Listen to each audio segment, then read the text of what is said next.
بسم الله الرحمن الرحيم.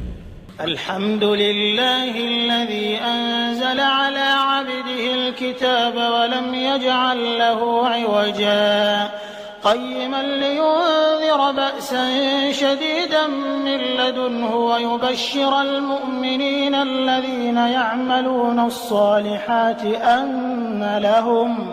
أن لهم أجرا حسنا ماكثين فيه أبدا وينذر الذين قالوا اتخذ الله ولدا ما لهم به من علم ولا لآبائهم كبرت كلمة تخرج من أفواههم إن يقولون إلا كذبا فلعلك باخع نفسك على آثارهم إن لم يؤمنوا بهذا الحديث أسفا إنا جعلنا ما على الأرض زينة لها لنبلوهم أيهم أحسن عملا وإنا لجاعلون ما عليها صعيدا جرزا أم حسبت أن أصحاب الكهف والرقيم كانوا من آياتنا عجبا إذ أوى الفتية إلى الكهف فقالوا ربنا آتنا من لدنك رحمة وهيئ لنا من أمرنا رشدا فضربنا على آذانهم في الكهف سنين عددا ثم بعثناهم لنعلم أي الحزبين أحصى لما لبثوا أمدا نحن نقص عليك نبأهم بالحق إنهم فتية آمنوا بربهم وزدناهم هدى وربطنا على قلوبهم إذ قاموا فقالوا ربنا رب السماوات والأرض لن ندعو من دونه إلها لقد قلنا إذا شططا هؤلاء قومنا اتخذوا من دونه آلهة لولا يأتون عليهم بسلطان بين فمن أظلم ممن افترى على الله كذبا وإذ اعتزلتموهم وما يعبدون إلا الله فأووا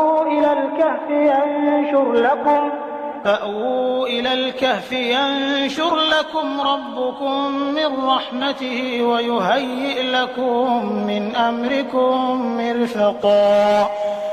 وترى الشمس إذا طلعت تزاور عن كهفهم ذات اليمين وإذا غربت تقرضهم ذات الشمال وهم في فجوة منه ذلك من آيات الله من يهد الله فهو المهتد ومن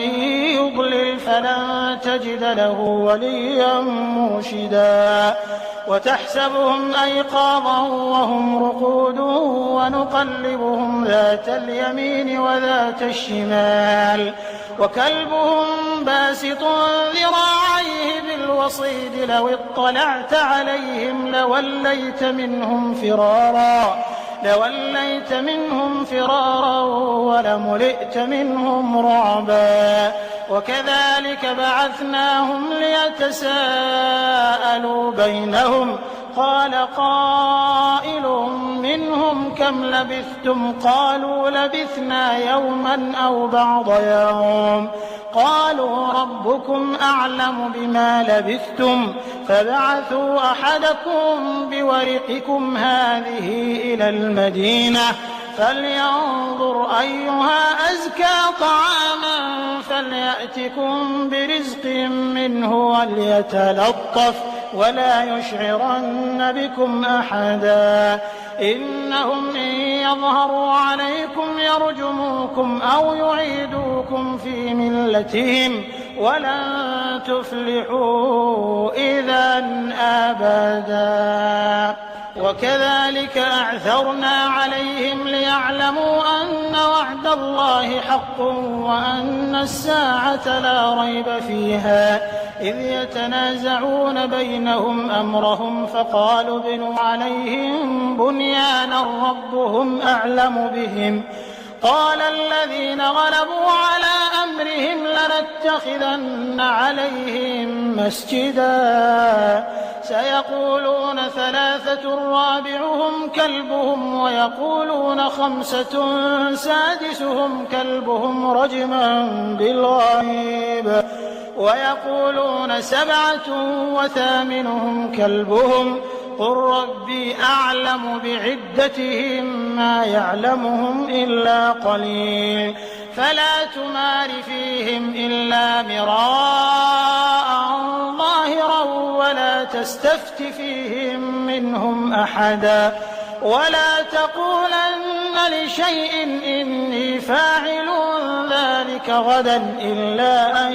يشاء الله واذكر ربك إذا نسيت وقل عسى أن يهديني ربي لأقرب من هذا رشدا ولبثوا في كهفهم 300 سنين وازدادوا 9 قل الله أعلم بما لبثوا له غيب السماوات والأرض أبصر به وأسمع ما لهم من دونه من ولي ولا يشرك في حكمه أحدا واتل ما أوحي إليك من كتاب ربك لا مبدل لكلماته ولن تجد من دونه ملتحدا واصبر نفسك مع الذين يدعون ربهم بالغداة والعشي يريدون وجهه ولا تعد عيناك عنهم تريد زينة الحياة الدنيا ولا تطع من أغفلنا قلبه عن ذكرنا واتبع هواه وكان أمره فرطا وقل الحق من ربكم فمن شاء فليؤمن ومن شاء فليكفر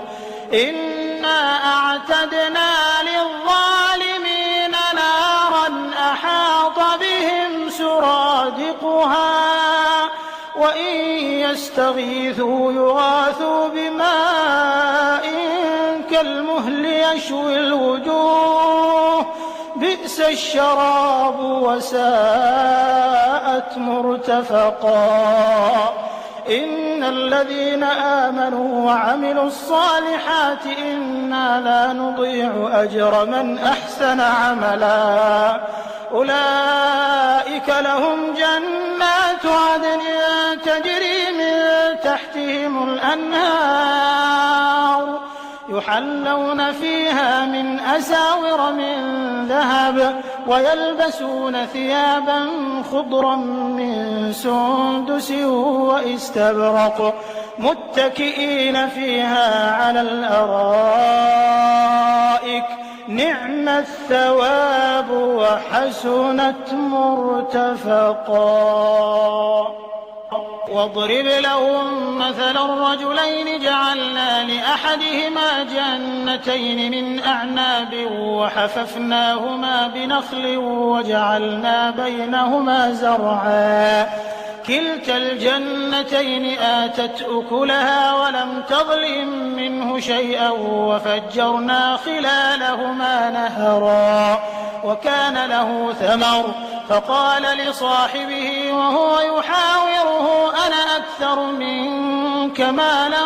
وأعز نفرا ودخل جنته وهو ظالم لنفسه قال ما أظن أن تبيد هذه أبدا وما أظن الساعة قائمة ولئن رددت إلى ربي لأجدن خيرا منها منقلبا قال له صاحبه وهو يحاوره أكفرت بالذي خلقك من تراب ثم من نطفة ثم سواك رجلا لكن هو الله ربي ولا أشرك بربي أحدا ولولا إذ دخلت جنتك قلت ما شاء الله لا قوة إلا بالله إن ترني أنا أقل أضل منك مالا وولدا فعسى ربي أن يؤتيني خيرا من جنتك ويرسل عليها حسبانا من السماء فتصبح صعيدا زلقا أو يصبح ماؤها غورا فلن تستطيع له طلبا وأحيط بثمره فأصبح يقلب كفيه على ما أنفق فيها وهي خاوية على عروشها ويقول يا ليتني لم أشرك بربي أحدا ولم تكن له فئة ينصرونه من دون الله وما كان منتصرا هنالك الولاية لله الحق هو خير ثوابا وخير عقبا واضرب لهم مثل الحياة الدنيا كماء إن أنزلناه من السماء فاختلط به نبات الأرض فأصبح هشيما تذروه الرياح وكان الله على كل شيء مقتدرا المال والبنون زينة الحياة الدنيا والباقيات الصالحات خير عند ربك ثوابا وخير أملا ويوم نسير الجبال وترى الأرض بارزة وحشرناهم فلم نغادر منهم أحدا وعرضوا على ربك صفا لقد جئتمونا كما خلقناكم أول مرة بل زعمتم أن لن نجعل لكم موعدا ووضع الكتاب فترى المجرمين مشفقين مما فيه ويقولون يا ويلتنا ما لهذا الكتاب لا يغادر صغيرة ولا كبيرة إلا أحصاها ووجدوا ما عملوا حاضرا ولا يظلم ربك أحدا وإذ قلنا للملائكة اسجدوا لآدم فسجدوا إلا إبليس كان من الجن ففسق عن أمر ربه أفتتخذونه وذريته أولياء من دوني وهم لكم عدو بئس للظالمين بدلا ما أشهدتهم خلق السماوات والأرض ولا خلق أنفسهم وما كنت متخذ المضلين عضدا ويوم يقول نادوا شركائي الذين زعمتم فدعوهم فلم يستجيبوا لهم وجعلنا بينهم موبقا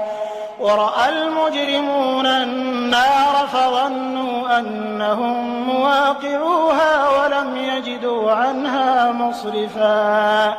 ولقد صرفنا في هذا القرآن للناس من كل مثل وكان الإنسان أكثر شيء جدلا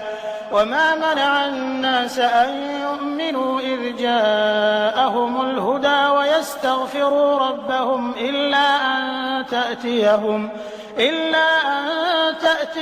سنة الأولين أو يأتيهم العذاب قبلا وما نرسل المرسلين إلا مبشرين ومنذرين ويجادل الذين كفروا بالباطل ليدحضوا به الحق واتخذوا آياتي وما أنذروا هزوا ومن أظلم ممن ذكر بآيات ربه فأعرض عنها ونسي ما قدمت يداه إنا جعلنا على قلوبهم أكنة أن يفقهوه وفي آذانهم وقرا وإن تدعهم إلى الهدى فلن يهتدوا إذا أبدا وربك الغفور ذو الرحمة وربك الغفور ذو الرحمة لو يؤاخذهم بما كسبوا لعجل لهم العذاب بل لهم موعد لن يجدوا من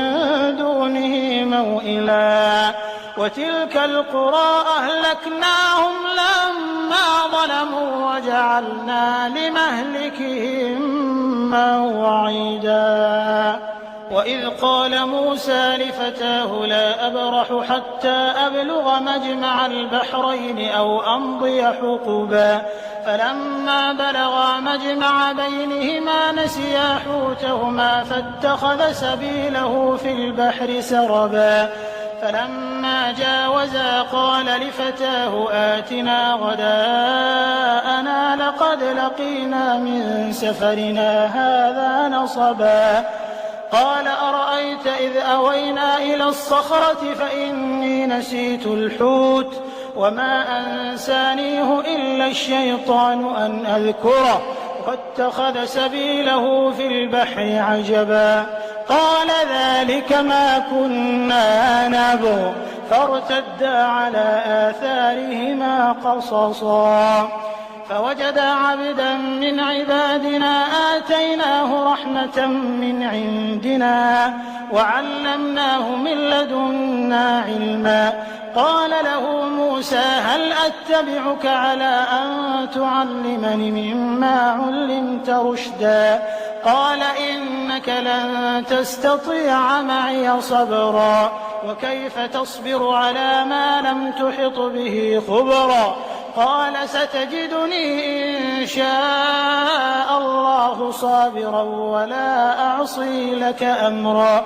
قال فإن اتبعتني فلا تسألني عن شيء حتى أحدث لك منه ذكرا فانطلقا حتى إذا ركبا في السفينة خرقها قال أخرقتها لتغرق أهلها لقد جئت شيئا إمرا قال ألم أقل إنك لن تستطيع معي صبرا قال لا تؤاخذني بما نسيت ولا ترهقني من أمري عسرا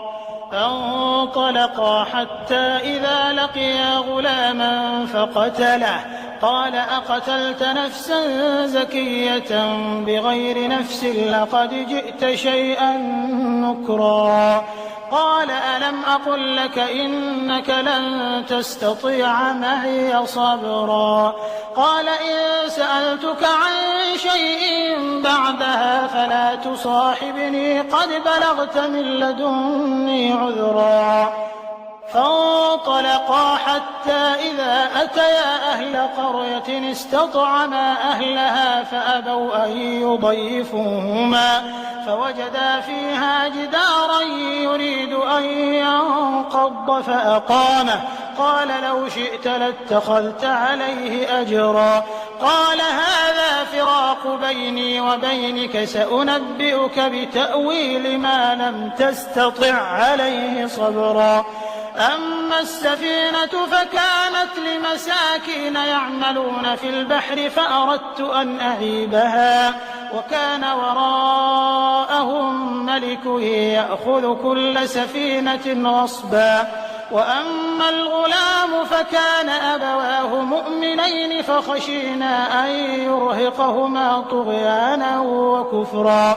فأردنا أن يبدلهما ربهما خيرا منه زكاة وأقرب رحما وأما الجدار فكان لغلامين يتيمين في المدينة وكان تحته كنز لهما وكان أبوهما صالحا فأراد ربك أن يبلغا أشدهما ويستخرجا كنزهما رحمة من ربك وما فعلته عن أمري ذلك تأويل ما لم تسطع عليه صبرا ويسألونك عن ذي القرنين قل سأتلو عليكم منه ذكرا إنا مكنا له في الأرض وآتيناه من كل شيء سببا فأتبع سببا حتى إذا بلغ مغرب الشمس وجدها تغرب في عين حمئة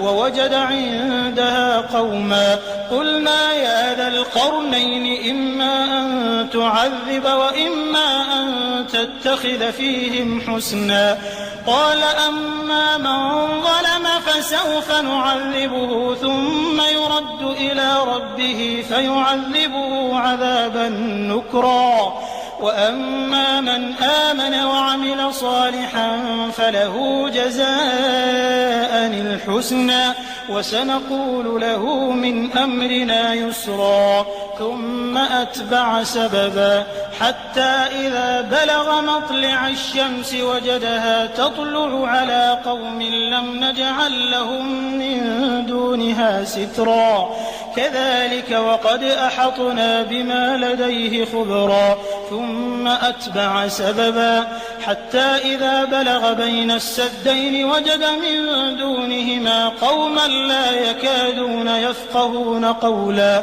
قالوا يا ذا القرنين إن يأجوج ومأجوج مفسدون في الأرض فهل نجعل لك خرجا على أن تجعل بيننا وبينهم سدا قال ما مكني فيه ربي خير فأعينوني بقوة أجعل بينكم وبينهم ردما آتوني زبر الحديد حتى إذا ساوى بين الصدفين قال انفخوا حتى إذا جعله نارا قال آتوني أفرغ عليه قطرا فما استطاعوا أن يظهروه وما استطاعوا له نقبا قال هذا رحمة من ربي فإذا جاء وعد ربي جعله دكاء وكان وعد ربي حقا وتركنا بعضهم يومئذ يموج في بعض ونفخ في الصور فجمعناهم جمعا وعرضنا جهنم يومئذ للكافرين عرضا الذين كانت أعينهم في غطاء عن ذكري وكانوا لا يستطيعون سمعا أفحسب الذين كفروا أن يتخذوا عبادي من دوني أولياء إنا أعتدنا جهنم للكافرين نزلا قل هل ننبئكم بالأخسرين أعمالا الذين ضل سعيهم في الحياة الدنيا وهم يحسبون أنهم يحسنون صنعا أولئك الذين كفروا بآيات ربهم ولقائه فحبطت أعمالهم فلا نقيم لهم يوم القيامة وزنا ذلك جزاؤهم جهنم بما كفروا واتخذوا آياتي ورسلي هزوا إن الذين آمنوا وعملوا الصالحات كانت لهم جنات الفردوس نزلا خالدين فيها لا يبغون عنها حولا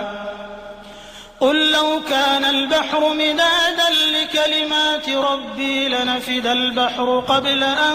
تنفد كلمات ربي ولو جئنا بمثله مددا قل إنما أنا بشر مثلكم يوحى إلي أنما إلهكم إله واحد فمن كان يرجو لقاء ربه فليعمل عملا صالحا فليعمل عملا صالحا ولا يشرك بعبادة ربه أحدا.